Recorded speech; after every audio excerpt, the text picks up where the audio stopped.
Մի բառով ըստ էության իրենց ասած այն է, որ մենք արժանապատվություն ունենալու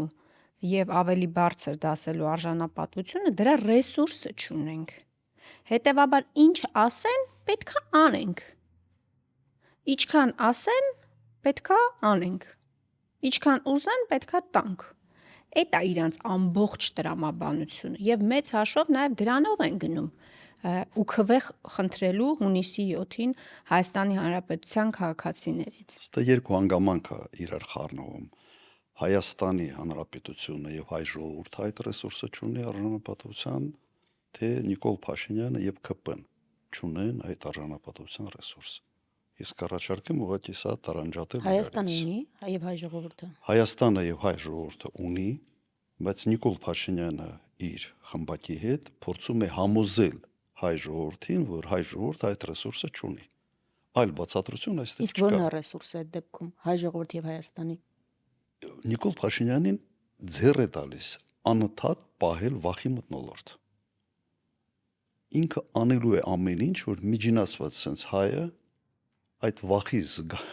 զգացումը ունենա, որովհետև այլ տարբերակով ինքը ընտրվելու շանս չունի։ Ամենից մեծ, sense ասեմ, նաև բանի տեսանկյունից, sense բնության տեսանկյունից ամենից համոզիչ հանգամանքը դա վախն է եւ քաղաքական, այսպես գործիչները մեկ-մեկ վախ են վաճառում հանրությանը նեղ նպատակների հասնելու համար։ Սա ուղղակի հակադրության մեջ է մտնում պետական շահերի հետ, ազգային շահերի հետ, բայց ժամանակ առ ժամանակ փայլուն ձևով սպասարկում է ազնական շահ, կոնկրետ առաջնորդի կամ քաղաքական միավորի։ Սա դասական օրինակ է եւ մենք առաջինը չենք եւ վերջինը չենք։ Եվ մենք որպես ընդդիմություն պետք է կարողանանք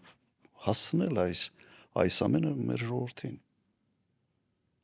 Ես իմ բազմաթիվ վերջերս ելույթների ժամանակ ասում եմ, որ Նիկոլ Փաշինյանի եւ ԿՊ-ի շահերը աղերս չունեն այսօր Հայաստանի Հանրապետության եւ հայ ժողովրդի շահերի հետ։ Եվ ամբողջ հույսը, երբ որ ասում եք կոնֆլիկտացին ինչ որ հանգամանք է, ինքը ամեն ինչ անելու է այս իրավիճակը պահելու համար, հայ ժողովրդին համոզելու համար, որ ժողովուրդը կզած է, որ շանս չունի, ռեսուրս չունի, դեպքում հարց առաջանում, լավ է, тут միլիարդ որ պարտք ես արել, ասել է զենք ես արել, ես արել, են ես արել, բանակի վրա ես ծախսել, բարեփոխումների վրա ես ծախսել, դուրա գնացել։ Այդ դեպքում հարց առաջանում բանակ ինչի ենք պահում։ Ընդհանրապես պետական կառույցներ եւ այլն։ Ну երևի պարադի համար։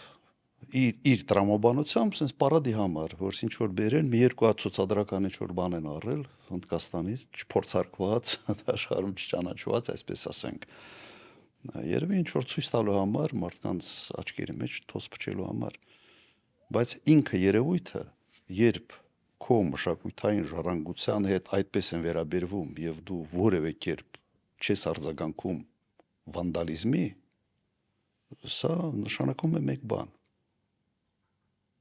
դու ծառայում ես այլ երկրի շահերին, ուրիշ այստեղ բան չկա։ Օրինակ ինչ այդ երկրի շահերը ինչ որ չափով համընկնում են քո ազնական շահերի հետ։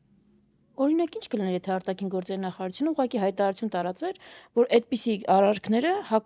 հակառակ են նույն իրենց հռչակած խաղաղության օրակարգին եւ դարաշրջանին։ Այսինքն ոչ ոք ագրեսիա չէր պահանջում, չէր պահանջում ինչ որ շատ սուր հայտարարություն, ուղղակի արձանագրում փաստի։ Չէ, իր տերը ուղղակի իրեն ասելա ստոպ։ No։ Ինքը ենթարկվելու է, ես չեմ հասկացում։ Կարող է նաև մի քիչ այլ տրամաբանություն է աշխատում, մենք հայտարարություն անենք, կարող անդեղից ինչ որ մի պաշտոնյա եւս մի հայտարարություն անի, հետո ստիպված պիտի լինենք մենք էլ անենք, հետո իրենք էլ անեն եւ այլն։